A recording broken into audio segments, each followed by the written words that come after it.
Welcome back, weary traveler. Tonight, we travel far north. But don't expect roaring feasts or horned helmets. What awaits you isn't glorious. It's not dramatic. It's cold. It's repetitive. And it's full of boiled fish. In this long, quiet tale, we'll explore what Viking life really tasted like. Not in banquet halls, but in muddy huts. Not beside kings, but beside fishermen and farmers who barely got by. So before we begin, take a deep breath. Let the modern world fade for a while. If you enjoy gentle, candle-lit walks through forgotten times, like, subscribe, or don't. You'll know if this kind of story is meant for you. The wind swept across the fjords of Norway, curling through pine forests and whispering over the icy waters. It carried stories, not of kings or battles, not yet, but of quiet lives shaped by the rhythm of the land. In the late 700s, the people of Scandinavia, what we now call Norway, Denmark, and Sweden, lived in small, scattered communities. They were farmers, fishermen, blacksmiths, and weavers. Their homes were long houses made of timber and turf, warmed by central hearths and surrounded by livestock. Life was hard. Winters were long and dark. The soil was rocky, but the sea was generous. It offered fish, whales, seals, and something more: freedom. These people were not yet called Vikings. That word, Vikinger, meant raider or pirate, and it would only later define their legacy. At this time, they were simply Norsemen, Northmen, living at the edge of the known world. Their gods were fierce and poetic. Odin, the one-eyed wanderer, sought wisdom in all things. Thor, with his hammer, protected the people from giants and chaos. Freya, goddess of love and war, rode a chariot pulled by cats. Their myths were not just stories. They were maps of meaning, woven into daily life. Society was layered. At the top were jarls, noble leaders who ruled over regions and commanded loyalty. Beneath them were carls, free men who owned land and worked it. At the bottom were thralls, enslaved people who served others. But even the lowest could rise. Honor mattered more than birth. A brave warrior could earn respect. A clever trader could gain wealth. A skilled shipbuilder could shape destiny. And it was the ships that changed everything. A longship was unlike anything the world had seen. Long, narrow, and light enough to carry over land, it could sail across oceans or glide up rivers. Its shallow draft allowed it to approach shores silently. Its symmetrical design meant it could reverse direction without turning. These ships were not just tools, they were symbols. They carried warriors, yes, but also settlers, merchants, and explorers. They were carved with dragon heads to frighten enemies and painted with tar to withstand the sea. Around 793 AD, one such ship appeared off the coast of Lindisfarne, a small island in northern England.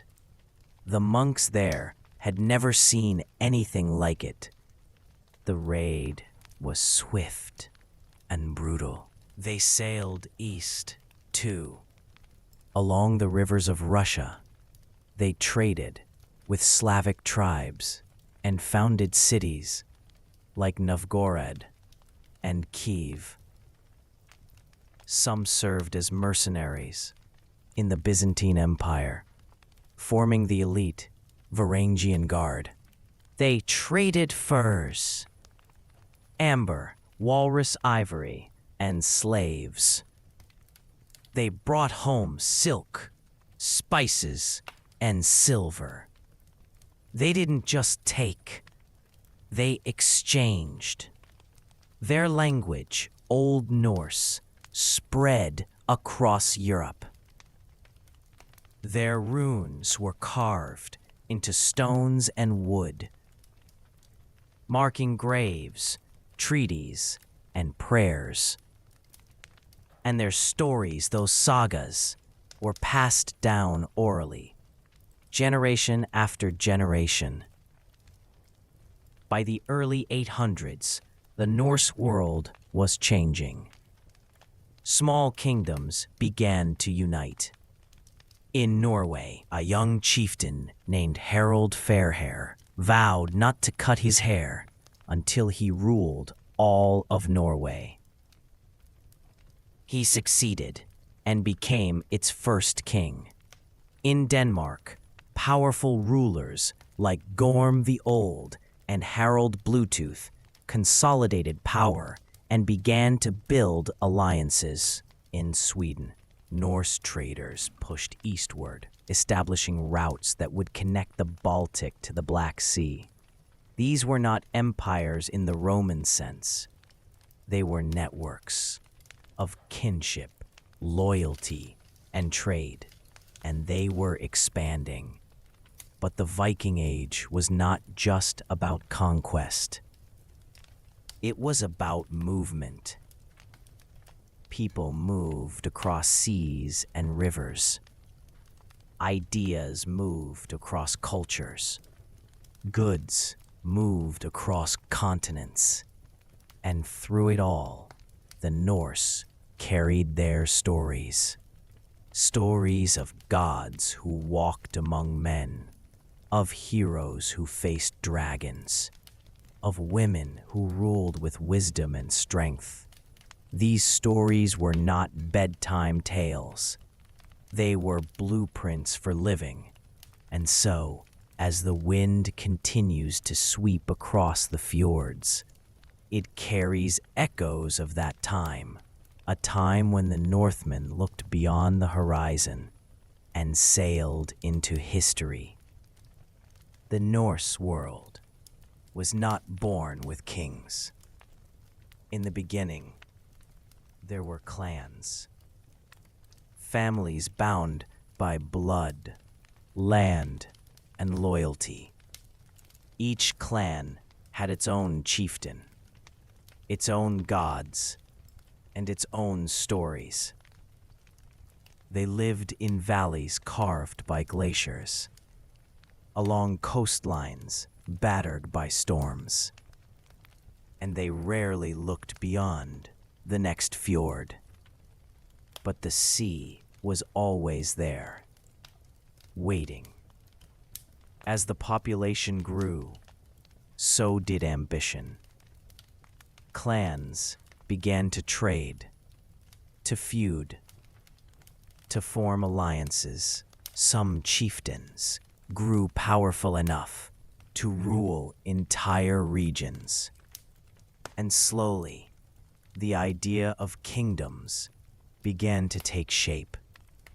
In Norway, one man would change everything. His name was Harald Fairhair. In Denmark, the rise of kingship followed a similar path. Gorm the Old and his son Harald Bluetooth consolidated power, built alliances, and began to shape a unified Danish identity. Harald Bluetooth is remembered not only for his rule, but for introducing Christianity to Denmark, a shift that would echo across the Norse world. In Sweden, the process was slower. The land was vast, the tribes more scattered, But by the 10th century, powerful rulers like Eric the Victorious began to emerge, laying the foundation for a Swedish kingdom. These were not empires. They were fragile coalitions, held together by loyalty, fear, and shared purpose. And they were ready to look outward. The Norse worldview was shaped by their environment. They saw life as a struggle against nature, against fate, against time. Their myths reflected this. The world, they believed, was held together by a great ash tree called Yggdrasil. Beneath it lay realms of gods, giants, and the dead. Life was not permanent. Even the gods would die, but honor was eternal.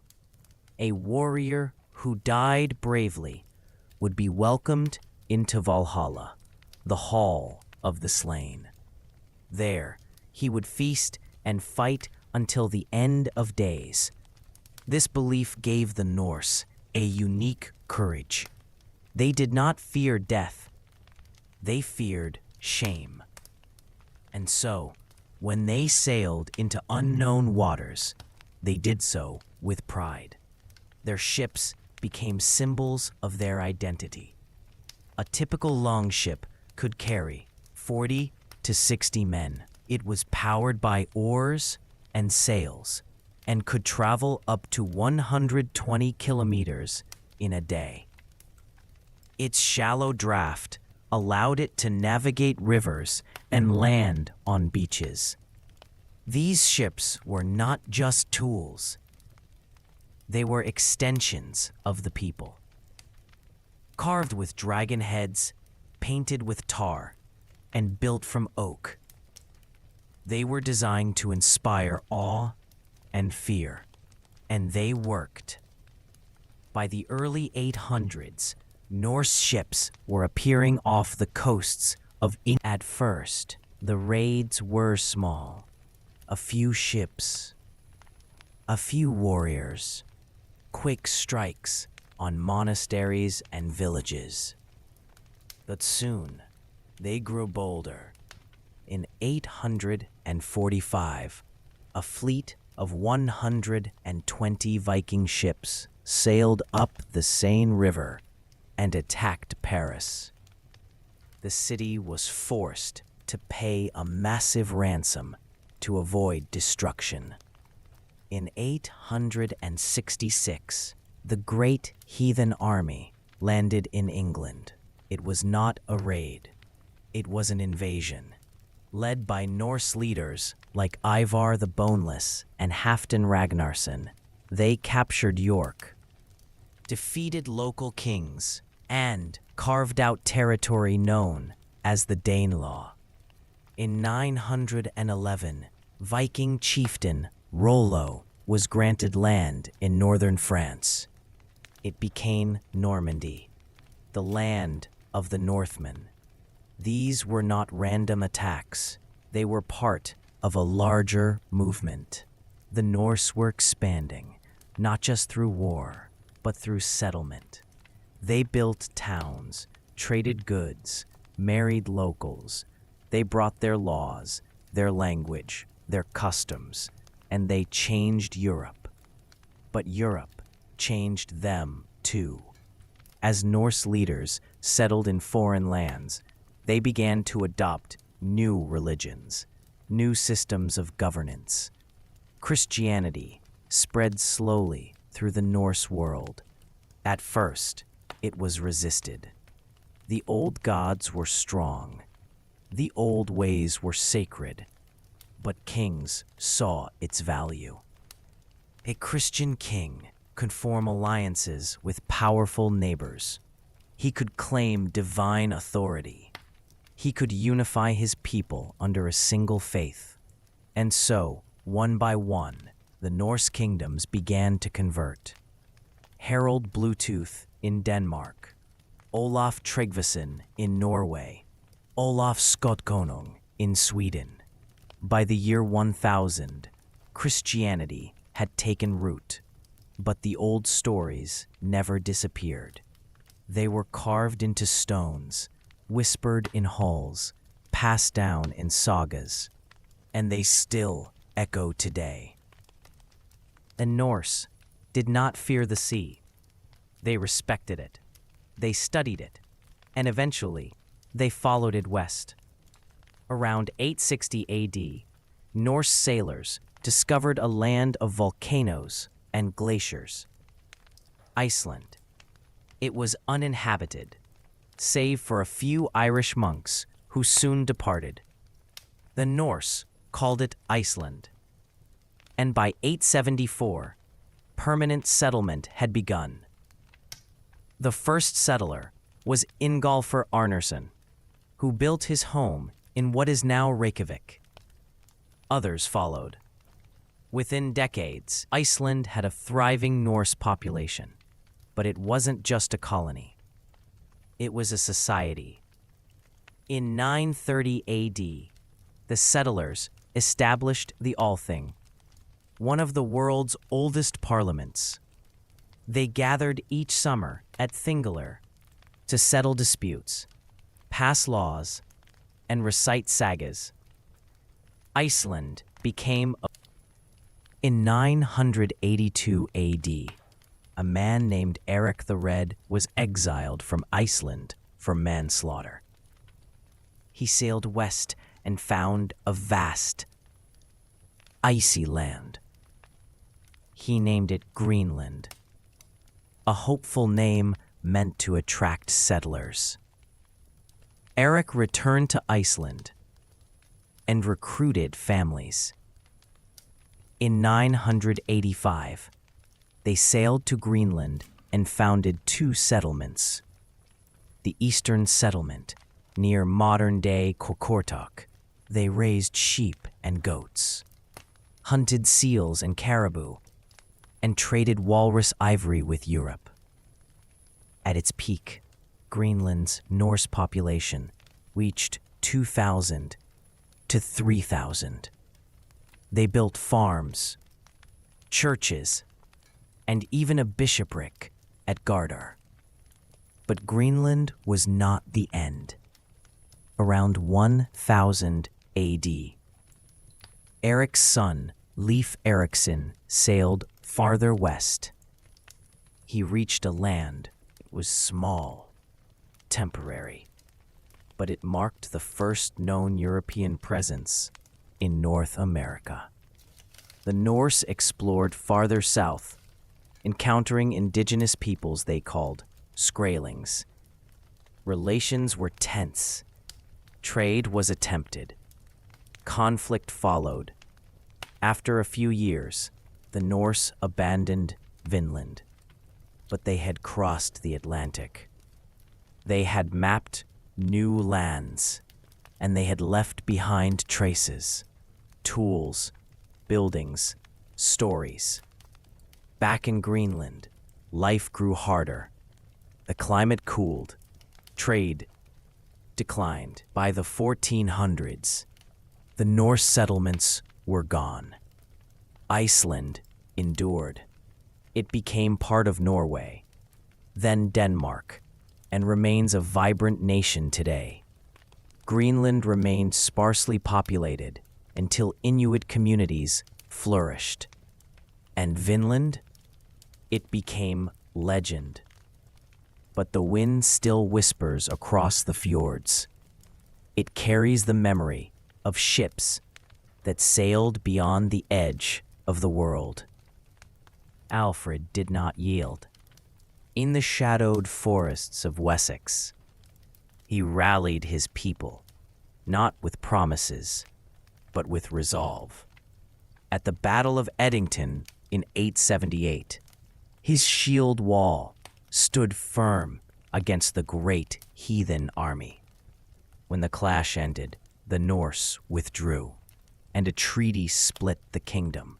Danelaw to the north, Anglo-Saxon lands to the south. But the Vikings were not vanquished. Their sails stretched across Europe. They struck at the heart of France. where the city of Paris watched the Seine in silence. In 845, Ragnar Lothbrok led his warriors upstream, demanding tribute. The Frankish king paid ransom, massive silver, just to keep his city from burning. Further east, in the golden city of Constantinople, the Rus Vikings laid siege in 860. Though they failed to breach the walls, the Byzantines took them seriously. In time, Viking warriors known as Varangians would serve as imperial guards, loyal and fierce in their foreign armor. Back in the west, Ireland pulsed with conflict. In 1014, at the Battle of Clontarf, Irish warriors led by High King Brian Boru met Norse clans and their allies in a storm of steel. Brian claimed victory, but fell beneath a Viking blade. His death marked the beginning of the end for Norse influence on the Emerald Isle. Then came 1016. The Danish prince Canute landed in England. His forces crushed Edmund Ironside at Asandun. Soon, the crowns of England, Denmark, and Norway would rest on a Viking brow. A warrior turned king. But the wind was changing. In 1066, Harald Hardrada of Norway sailed to claim England's throne. At Stamford Bridge, he met the army of Harold Godwinson. The battle was fierce. The river ran red, and Harold fell. The Viking Age ended not with silence, but with even now, when thunder cracks over northern seas, it sounds like the echo of longships slicing through foam, like warriors remembering who they were. The wind howled across the fjords, and the stars blinked cold above the longhouses. Inside, fire crackled in the hearth, and elders spoke of gods who walked among men. The Vikings did not worship in temples of stone. Their faith lived in the forests, the mountains, and the sea. They believed the world was born from fire and ice, colliding in a void called Ginnunga Gap. From that chaos came Ymir, the first giant, whose body became the earth, whose blood became the oceans, and whose bones formed the mountains. Above all stood Odin, the Allfather. He was not a god of comfort, but of wisdom and war. He gave his eye for knowledge, hanging from the world tree Yggdrasil for 9 days and nights to learn the secrets of the runes. Ravens whispered in his ears, wolves walked at his side. He ruled not with mercy, but with insight. Thor, his son, was the protector of mankind.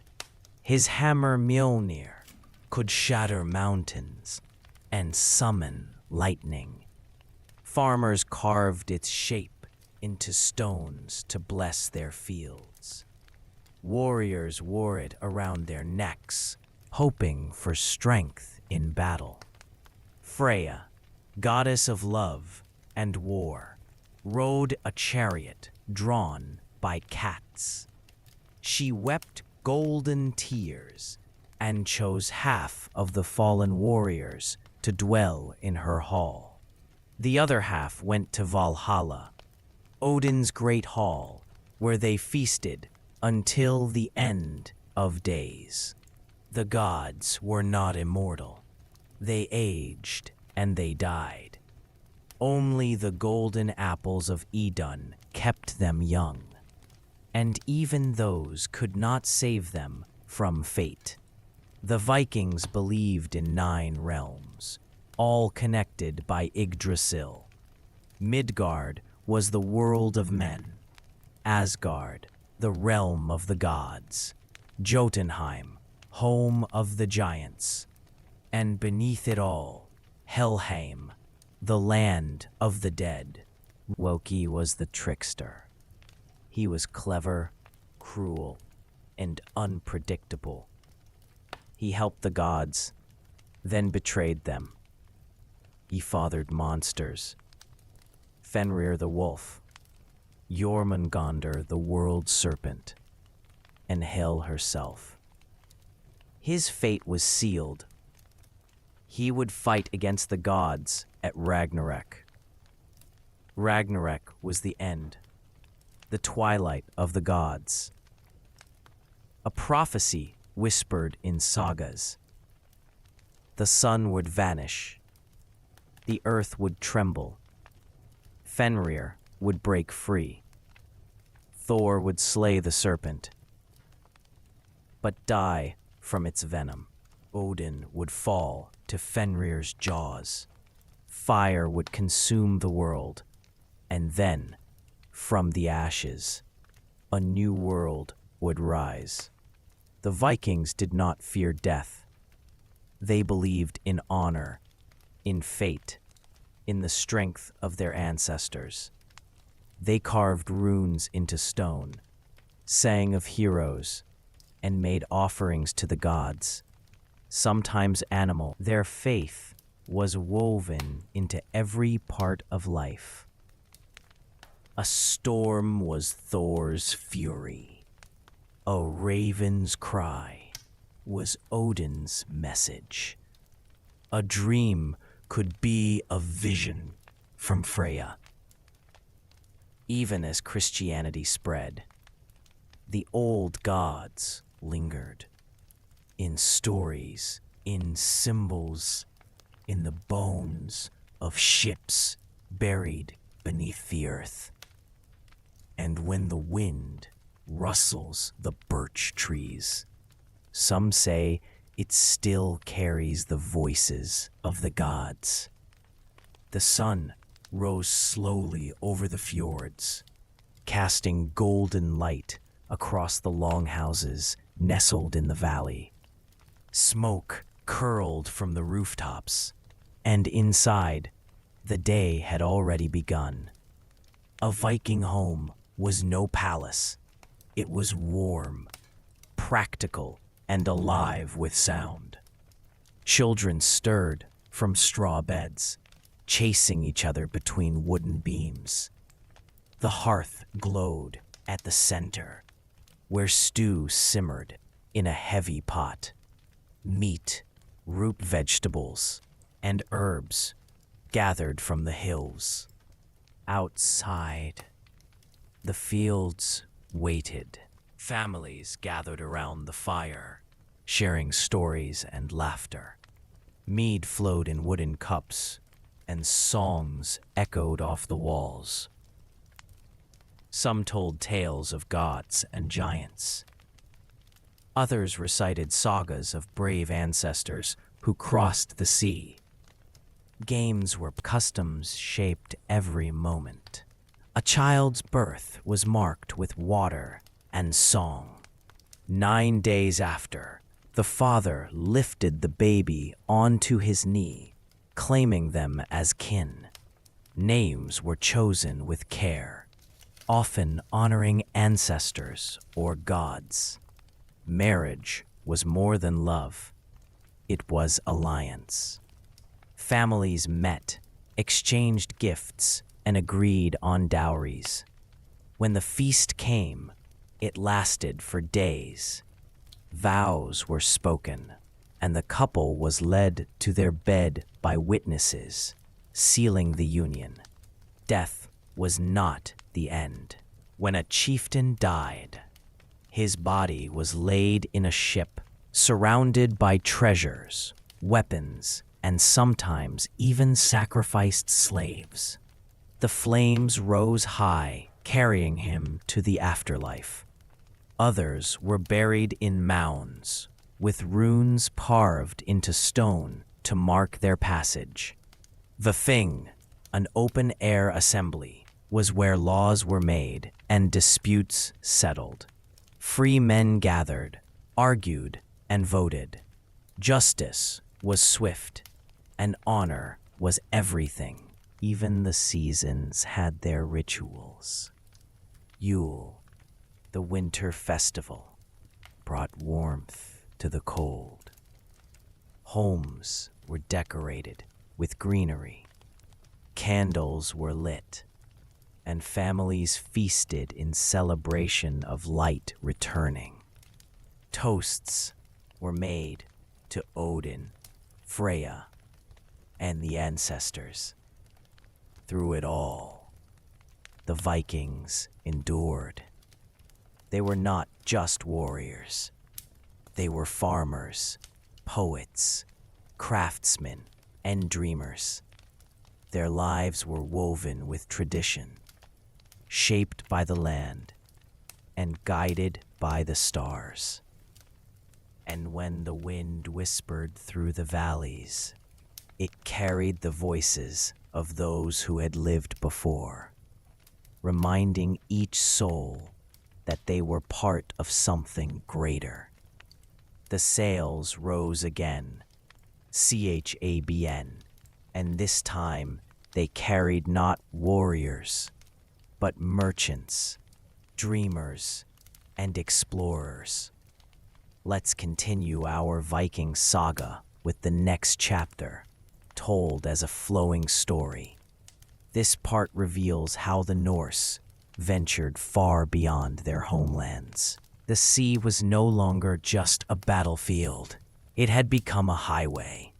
From the quiet shores of Scandinavia, Viking ships slipped into the dawn, their hulls packed not with weapons, but with goods, furs, amber, iron, and finely crafted tools. They sailed not to conquer, but to connect. In the town of Hedeby, nestled near the base of the Jutland Peninsula, the market buzzed with voices from distant lands. Traders from the Frankish Empire, the Islamic caliphates, and the Slavic kingdoms gathered beneath wooden stalls. Silver coins changed hands. Spices perfumed the air. A sword from the east might be traded for a cloak woven in the north.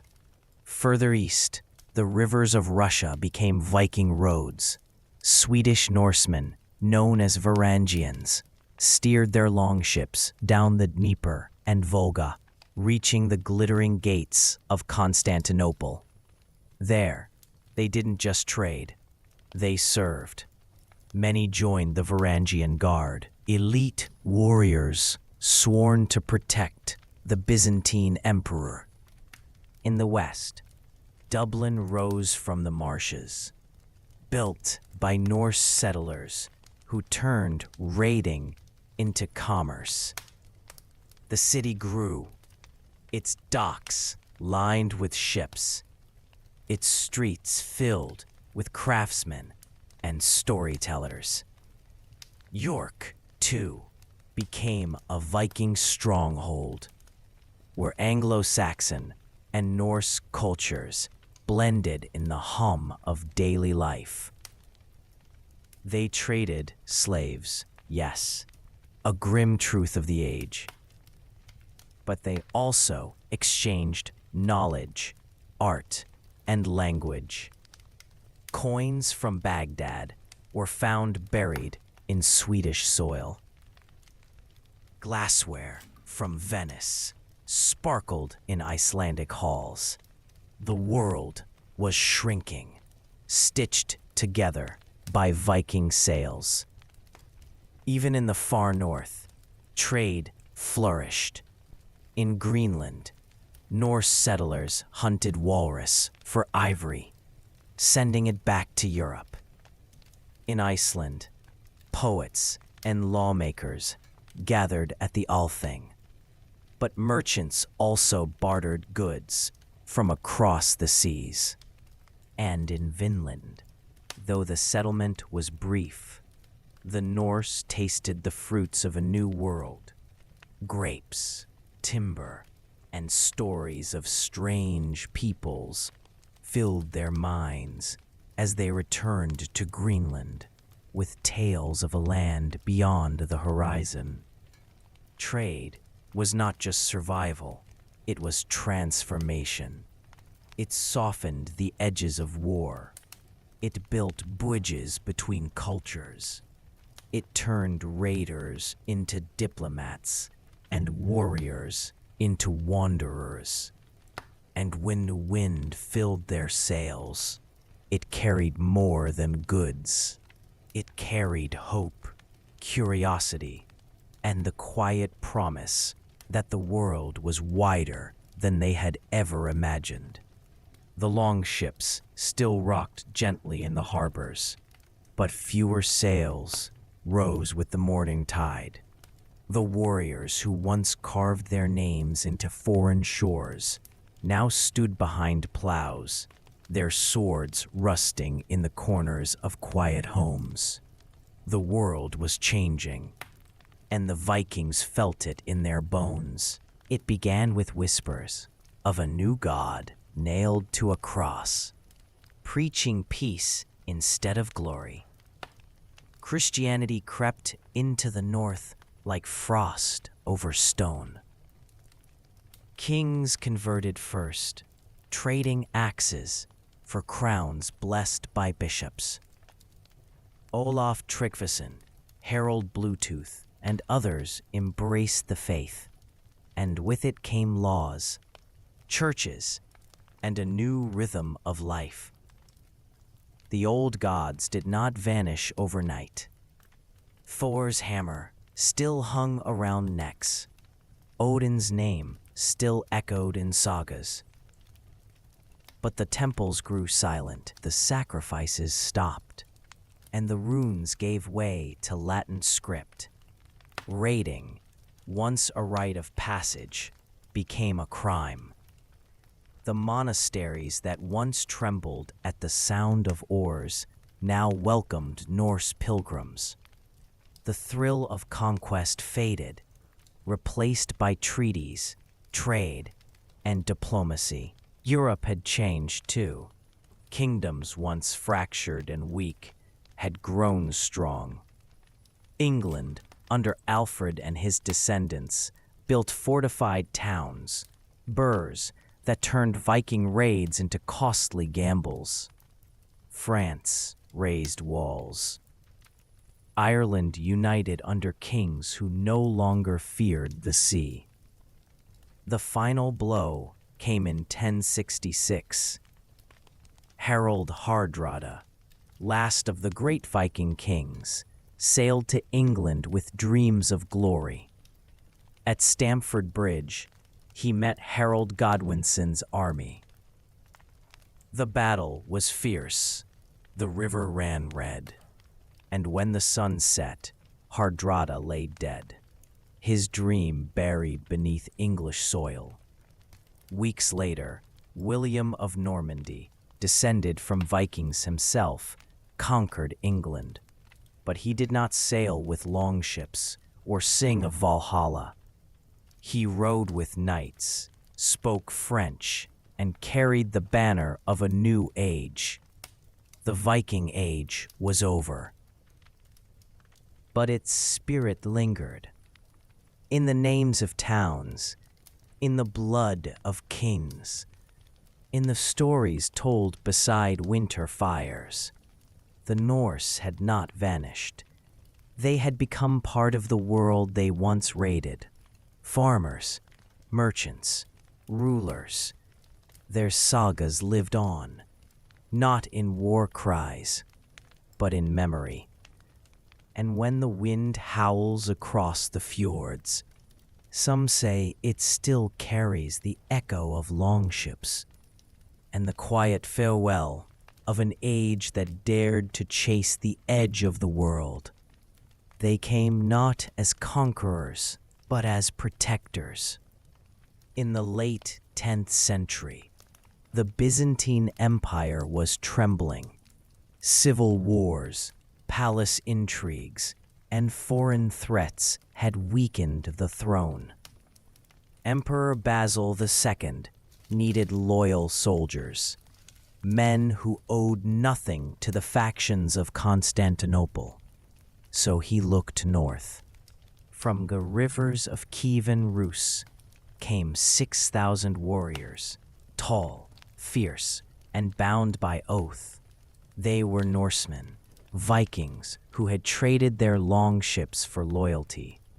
They arrived in 988, sent by Prince Vladimir of Kiev, and Basil welcomed them not as mercenaries but as brothers in arms. These men became the Varangian Guard. They stood beside the emperor in battle, their double-bladed axes cleaving through enemy ranks.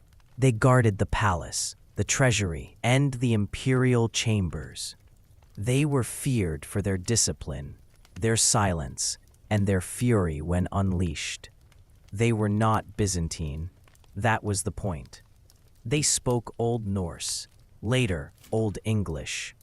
Many were Anglo-Saxons who fled England after the Norman conquest in 1066. Dispossessed nobles, warriors without a king. They found one in Constantinople. The Byzantines called them Anglan-Barangoi, the Anglo-Varangians. They fought in Sicily, Syria, and Italy. They defended the emperor during riots, rebellions, and crusades. When the Fourth Crusade turned against Constantinople in 1204, the Varangians stood their ground. Some say they died to the last man. Others say they vanished into legend. Their loyalty was absolute. When an emperor died, they had the right to enter the treasury and take what they could carry, a final reward for years of service. Many returned home rich, their stories carved into runestones in Sweden and Iceland. And when they left, the empire felt smaller. The Varangian Guard faded by the 14th century. But their legacy remained in sagas, in stone, and in the memory of a time when Vikings stood watch over the greatest city in the world. They were once Vikings, fierce and restless, carving paths through the rivers of France. In 911, one of their leaders, Rollo, struck a deal with King Charles III of West Francia. In exchange for peace, Rollo swore loyalty, accepted baptism, and was granted land along the northern coast. That land became Normandy, and the Norsemen who settled there became Normans. But they didn't forget their roots. The Normans blended Viking ambition with Frankish culture. They spoke a new language, Norman French. They built stone castles, rode war horses, and studied Latin law. Their duchy grew powerful, ruled by dukes who dreamed beyond their borders. One of them was William, born of a duke and a commoner. He was called the Bastard, but history would remember him as the Conqueror. In 1066, William claimed the English throne, saying it had been promised to him. When Harold Godwinson took the crown, William crossed the Channel with thousands of soldiers. At the Battle of Hastings, Harold fell, and William became king. England changed overnight. Norman nobles replaced Anglo-Saxon lords. French became the language of power. Castles rose across the land. stone fortresses to hold the realm. The church was reshaped, laws rewritten, and the Domesday Book recorded every field and village. But the Normans didn't stop there. They sailed to southern Italy, where warriors like Robert Guiscard and Roger II carved out kingdoms. They conquered Sicily, blending Latin, Greek, and Arab cultures into a dazzling court. In the east, Bohemond I founded the Principality of Antioch during the Crusades.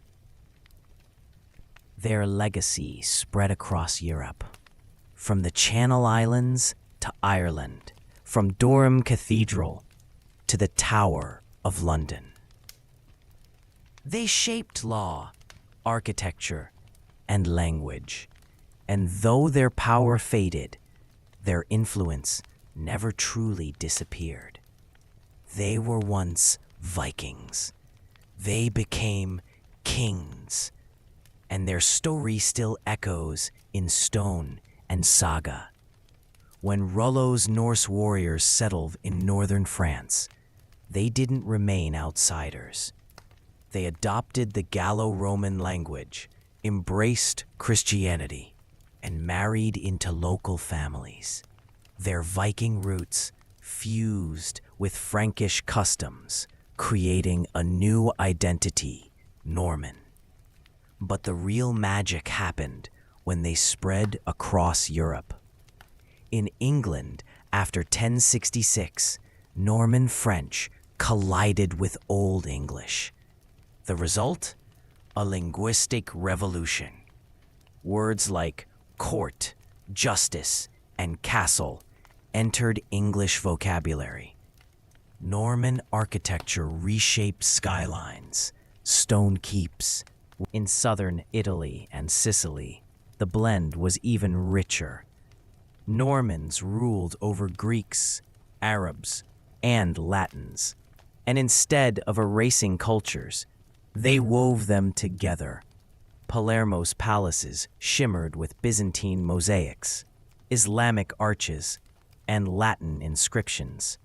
Roger II's court was a beacon of tolerance and scholarship. In Ireland, Norman settlers mingled with Gaelic clans. They built castles, yes, but also adopted Irish customs, dress, and even language. Some became more Irish than the Irish themselves. In the Crusader states, Normans, like Bohemond of Antioch, brought Western feudalism to the Levant, but also absorbed Eastern influences in warfare, diplomacy, and art. Even in Kievan Rus, Norman-descended Varangians blended Norse traditions with Slavic and Byzantine culture, shaping early Russian identity. Across Europe, the Normans didn't impose a single culture. They adapted, they blended. They became part of the lands they ruled, and in doing so, they left behind a legacy, not of domination, but of transformation. The wind still whispered through the valleys of Scandinavia, but the voices had changed. The old runes carved into stone were now studied by scholars, not spoken by seers. Yet the stories endured. In Iceland, the sagas were written down, tales of warriors, gods, and wanderers. They became the heartbeat of a people who refused to forget. Names like Egil, Gudrun, and Njal lived on, not in battle, but in ink.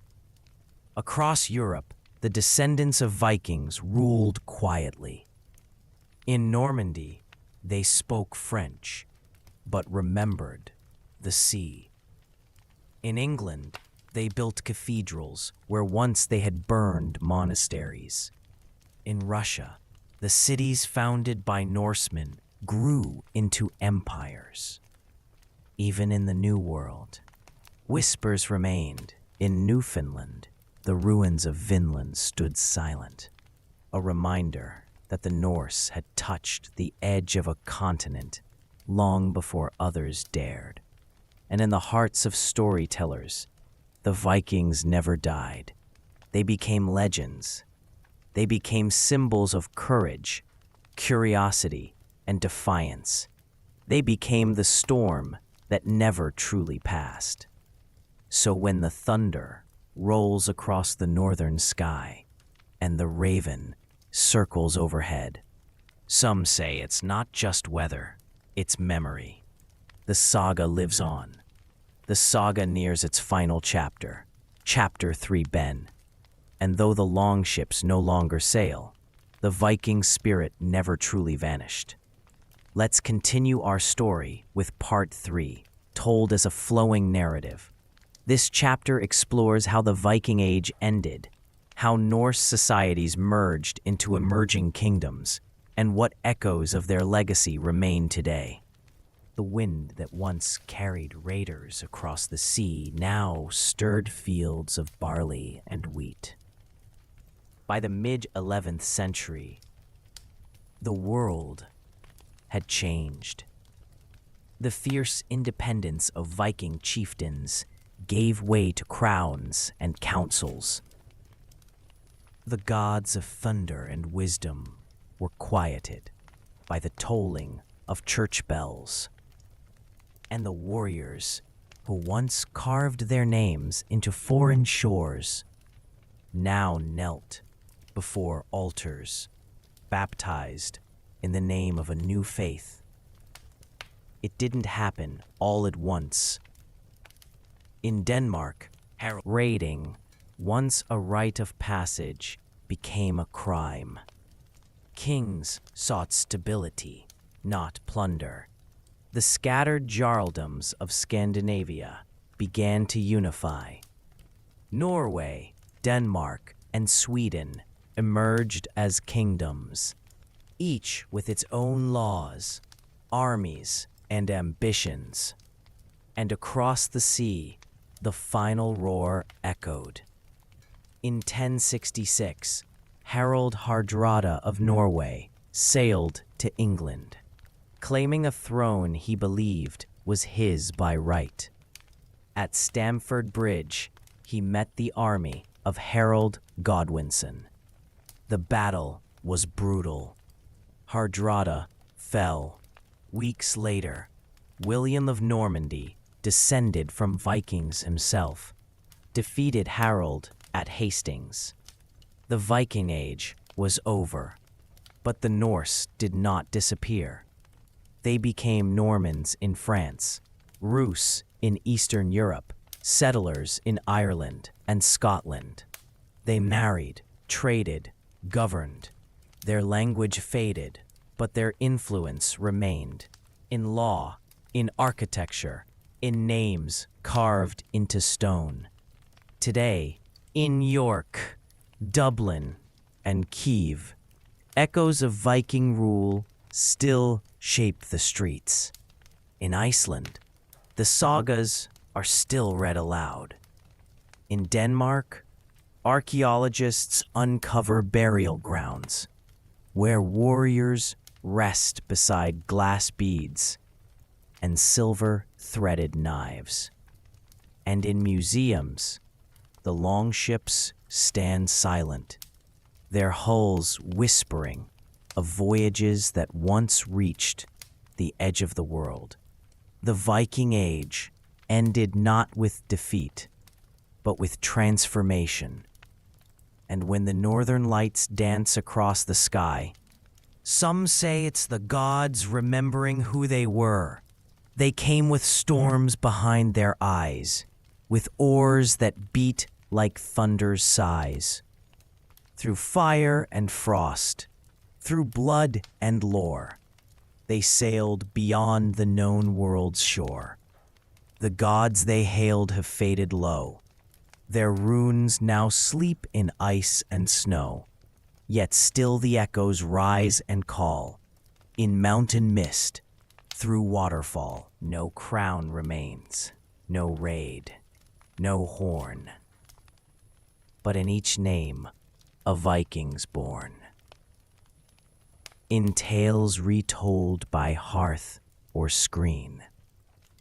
In dreams of ships with sails unseen. For every soul that dares to roam, to fight, to lose, and still come home. That spark, unbowed, that wild refrain, is Viking spirit in your vein.